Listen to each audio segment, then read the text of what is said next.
Welcome back to this week's Mounting Yard preview, taking a look ahead at Cox Plate Day at the Valley on Saturday, where it is set to be a sensational day of racing. Race 5 is the Group 2 Crystal Mile over the 1600 metres, and albeit a small field, there's a lot of quality in it, and one of those being my boy Tuvalu. He's here with 5 weeks between runs, and honestly, from an unbiased opinion, last start, he didn't look his best. I think he tapered off from his previous hard run. I think he was still quite wintry in the coat. He was a little bit on the lighter side. He was lacking the strength that he usually has, particularly behind the saddle. And I think he's got a lot of improvement in stall. I know he's going to be heading over to Perth soon, and they're his bigger targets. So how screwed down he's going to be on Saturday is a question mark. I think he's definitely going to improve with the run under the belt, but nonetheless, can't wait to see him back on track.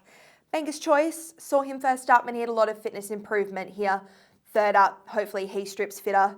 Just Folk, similar, had a fair bit of improvement to come last start, but he was awesome with his first start for the Gavin Bedgood stable. We know he does wonders with these older tried horses, and he was certainly returning in a nice forward manner. So looking forward to seeing the improvement Just Folk has made. And Antino, he has looked sensational at all of his runs this campaign. He just needs to maintain that condition. Race 8 is the Group 1 Manado Stakes over the 1200 metres, and my new favourite horse in racing, who is replacing my old boy Nature Strip, is Imperatrice. She's an absolute superstar, and not only that, but she is a marvel in the mounting yard. She's the most perfect looking thoroughbred. She's so strong, she's so powerful, she's an absolute beast. She's got a darling of an attitude. She just cruises around the mounting yard. She ticks absolutely every box there is to tick, and I just adore this mare, and she's in sensational form. I think she is very, very hard to beat. I cannot wait to see her on the track.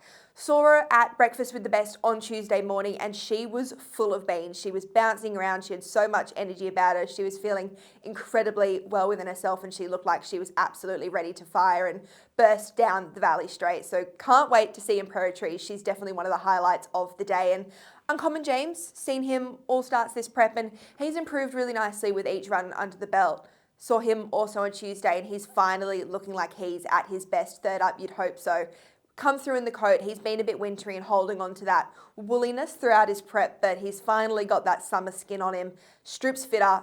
He is going to have no excuses from a looks point of view. Race 9 is the feature event of the weekend, the Cox Plate over the 2040 metres, and this is going to be a mouth-watering contest. It's Australia's best weight for age race, and this year is not going to be a disappointment. It is a cracking field and one of the best we've had in a long time. There's 7 genuine hopes and 7 horses. I wouldn't be surprised if they won.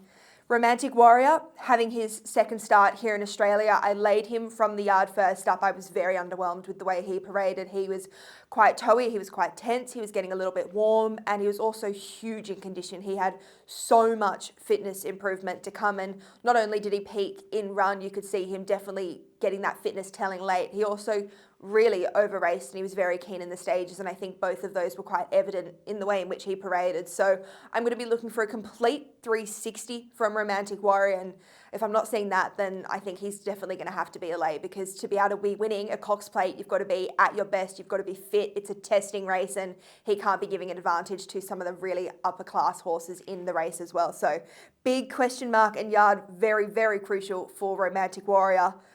Brightside and Alligator Blood, they're both hard fit. We know what to expect from these horses. They've been parading at tip-top order most of their campaign, and no excuses from a yard point of view for both Brightside and Alligator Blood. Gold Trip, wasn't thrilled with his parade last start. I think first and second up, he looked outstanding, and then third up last start, I thought he was a little bit big in condition. It looked like he'd had quite a quiet week. They're probably wanting to keep the freshness in his legs and not overwork him, because we know he's definitely got bigger targets, including the Cox Plate and then soon to be the Melbourne Cup. So wasn't necessarily surprised to see him a little bit on the heavier side third up.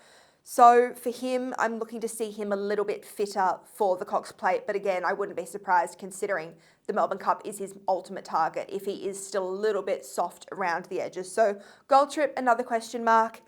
Militarise, he is a very small colt. There is not much of him at all. He's a tiny boy, but what there is quality. He's impeccably well balanced despite being small. He's not immature. He's got strength in the right areas. He's balanced. He moves exceptionally well. He's got a lovely stride on him.